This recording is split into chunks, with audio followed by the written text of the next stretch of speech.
My story starts in my undergraduate years of college, and this guy comes along. I actually remember the moment that I started to fall for him, and I just started falling harder and harder for this kid. I don't know what it was about him particularly. You just can't choose these people.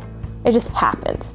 I think it was around February of the following year, and he basically said, "I'm not interested."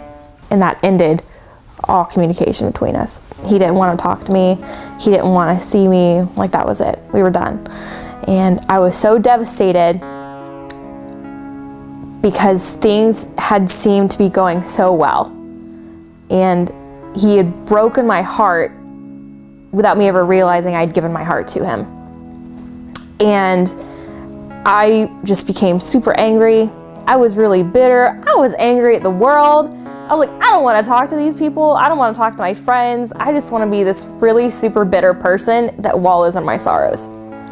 And over the summer, after that happened, I just became angry and angrier, and it was really affecting my relationships with other people. It was affecting my relationships with my other friends. It was affecting my relationships with my family. And one day, my parents had come up to visit me in Gainesville.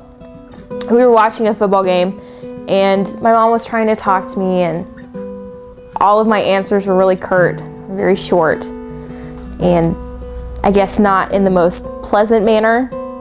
And suddenly, she says, "Randy, we need to go." And she looked at my father and just started walking to the door. I said, "No, at least just stay till the end of the game. You know, we've got like 5 minutes left of the game, whatever." And she said, "No, we need to go." So she goes to open the door. I was like, no, what are you doing? You need to stay. So she closes the door. She turns around and she looks at me. She said, "You are so mean." And she was crying. And I was like, "What are you talking about?" She said, "I have been trying to connect with you. I've been trying to talk with you over the course of several months. And every time you respond to me in the worst way possible. And this is not you. This is not my daughter. This is not my Christie. This is not the daughter that I love so much. You are so different, and I don't know what's wrong with you." And I quickly responded, "Oh, I know, I'm trying to work on it. Like, my friend and I, she's helping me out. I'm trying to get my relationships in order. I'm trying not to be so mean. I'm working it out. And I'm really sorry that this has happened. I'm so sorry." And she was crying, and I just wanted her to stay so that we could mend something. And I felt so bad whenever she walked out the door. I kept it together. I hadn't cried at all.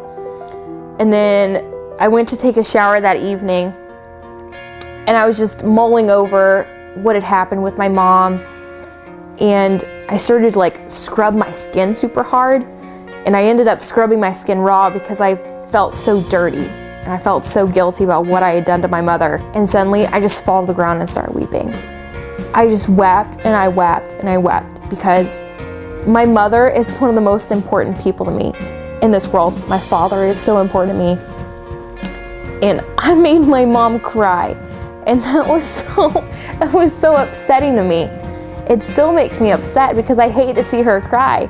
And she was crying because of something I did, because of something I said to her. That was the moment when I realized that I needed to be better, that I needed to be a kinder person overall, because being a kind person is who I really am. And I should never have let any boy or the world in general change me, because I'm pretty solid in who I am. There's just no reason for anything to change my identity.